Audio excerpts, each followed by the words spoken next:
Bonjour, dans cette vidéo nous allons parler d'implication.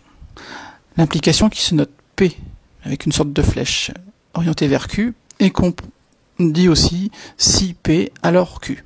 Alors ça veut dire quoi? Ça veut dire que si P est vrai, alors Q est vrai. Mais si P est fausse, on ne peut rien dire de Q. Si P est fausse, mystère pour Q. Pour ça, je vous propose d'étudier un théorème de ma fabrication.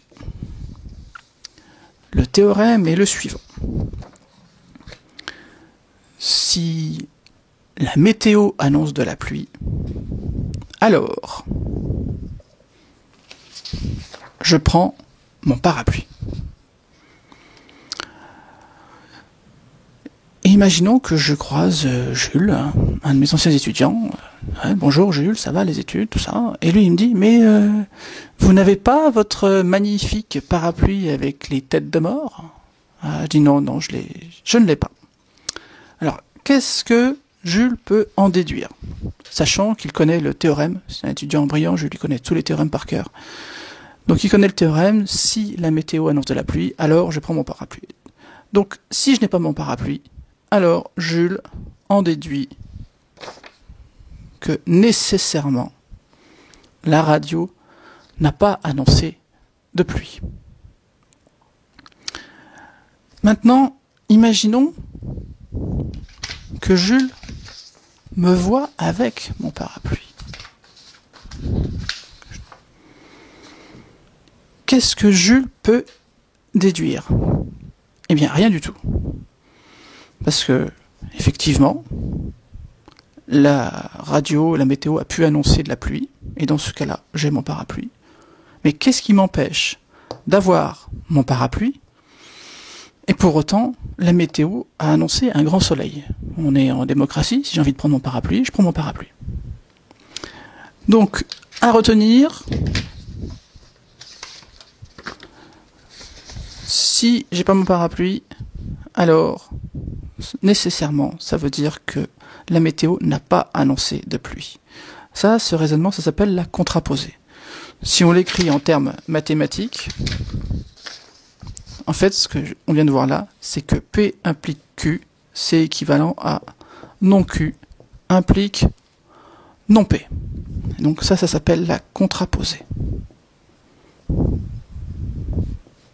Cette forme de raisonnement. La proposition Q implique P, c'est ce qu'on appelle la réciproque. Et là, le théorème que je vous ai donné ne dit pas si la réciproque est vraie. On va prendre un exemple où la réciproque est fausse. F dérivable implique F continue. Et attention, ça je mets une tête de mort parce que c'est une erreur que les étudiants commettent souvent. Il leur arrive d'écrire que si f est continu, alors f est dérivable. Et ça me met en colère parce que c'est faux. Et archi faux. Donc attention à la notion de réciproque. Je voulais aussi vous dire que dans certains cas, il y a des implications cachées dans les phrases et dans les théorèmes que nous pouvons apprendre. Je vais prendre un grand classique. Toute suite, je l'aime bien celui-là, toute suite croissante et majorée est convergente.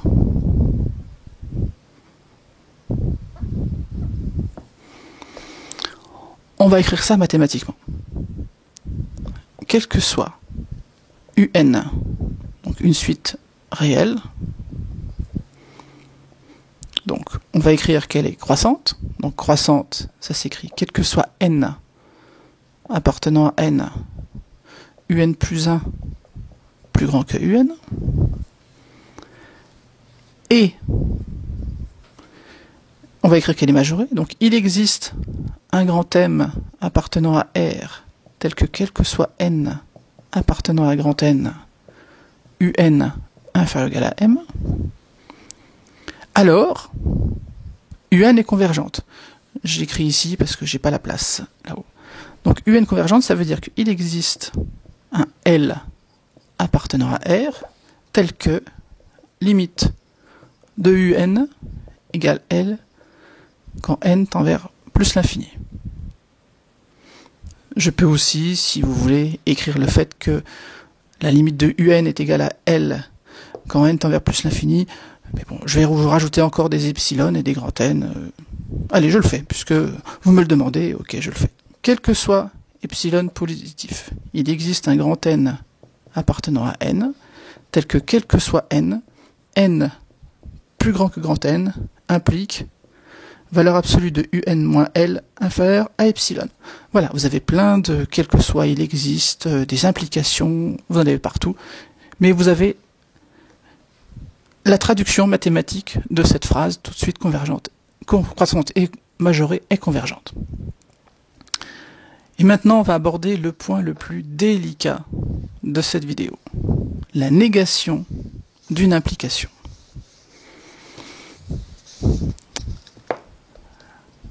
La négation. Donc là, je vais vous demander de me faire confiance. Quand je vous dis que P implique Q, c'est équivalent à non P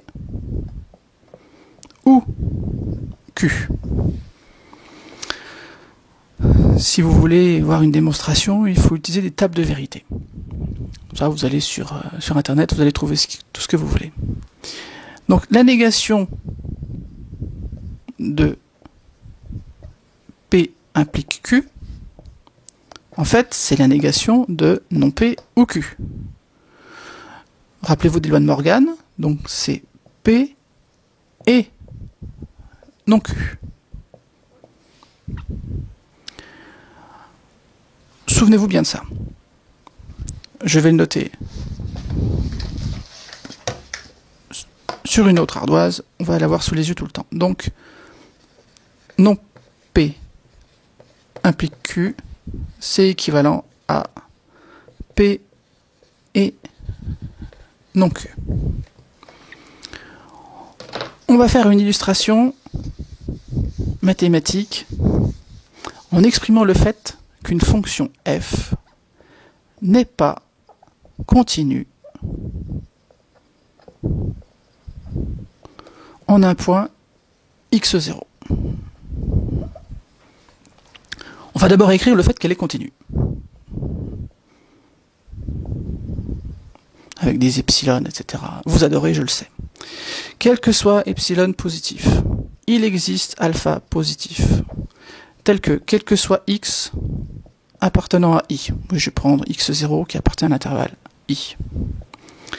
X moins x0 inférieur à alpha implique valeur absolue de f de x moins f de x0 inférieur à epsilon. Ça, c'est la définition. Maintenant, je vais écrire que f n'est pas continu. Donc il va falloir que je prenne la négation de ce truc affreux. Et là, on va utiliser beaucoup de choses qu'on a vues depuis les dernières vidéos.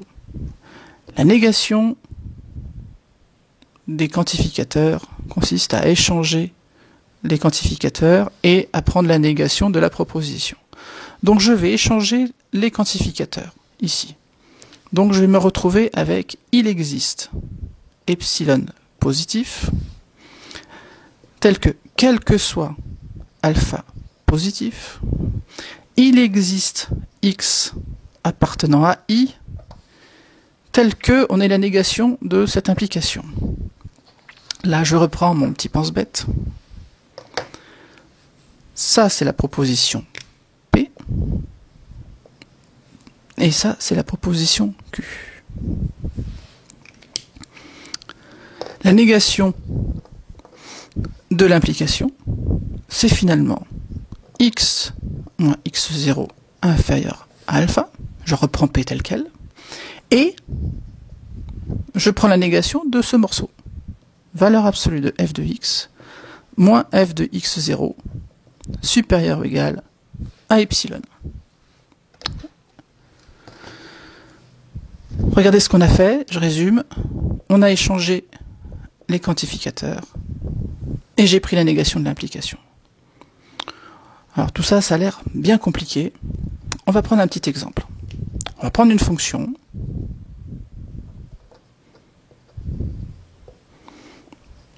simple et qui n'est pas du tout continue. Donc on va prendre une fonction qui est nulle sur l'ensemble des réels négatifs, y compris 0, et qui, à partir de 0, exclu, prend la valeur 1. Voilà, j'ai fait une jolie marche d'escalier. Donc ça, c'est ma fonction f. Ben, ma fonction f, en 0, il y a quand même un problème. Elle n'est pas continue. Donc pour prouver qu'elle n'est pas continue, il va falloir que je trouve un epsilon, ouais, tel que, quel que soit alpha, je trouve un x, donc l'epsilon je ne sais pas où il est, je ne sais pas combien il vaut, x, je ne le connais pas, mais il faut que je trouve un epsilon et un x, entre-temps, il faut que ce soit vrai pour tout alpha, tel que x moins x0, ici x0 c'est 0, soit inférieur à alpha, et valeur absolue de f de x supérieure ou égale à epsilon. Rappelez-vous, j'ai f de 0 qui est égal à 0. Alors, on peut prendre, ici, on peut prendre epsilon qui est égal à 1,5. Il faut de toute façon que je prenne epsilon inférieur à 1, puisque vous voyez bien qu'à partir de x positif, f de x vaut 1. Donc si je prends epsilon est égal à 1,5, ben, en fait, je m'aperçois de quoi? Quel que soit alpha, si je prends alpha quelconque ici, il faut que je trouve un x entre 0 et alpha, ou entre moins alpha et alpha, tel que f de x est plus grand que 1,5. Mais en fait, on s'aperçoit que tous les réels qui sont compris entre 0 et alpha ont pour image 1. Donc je peux prendre x où je veux. Bah, je vais prendre par exemple x égale alpha sur 2. Donc résumons. J'ai pris epsilon égale 1,5. Donc il existe bien un epsilon strictement positif. Tel que quel que soit alpha, je prends alpha quelconque, je vais trouver un x qui appartient à l'intervalle. Donc ici, je vais prendre alpha sur 2, j'aurais pu prendre alpha sur 3, 2 alpha sur 3, etc. Du moment que c'est plus petit que alpha. Tel que j'ai à la fois valeur absolue de x inférieure à alpha, qui correspond à la proposition P, mais j'ai aussi valeur absolue de f de x, qui est égale à quoi? Qui est égale à 1 dans notre cas. Valeur absolue de x est égale à 1, et c'est bien plus grand que 1,5. Donc j'ai bien prouvé que f n'est pas continu en 0. Refaites-le à tête reposée. Donc pour conclure cette vidéo, je voudrais que vous reteniez un point très important, même deux. P implique Q, c'est équivalent à non P implique non Q. Maintenant voilà, je fais des bêtises. Non Q implique non P. Ça, c'est la contraposée. Et la négation de P implique Q, c'est P et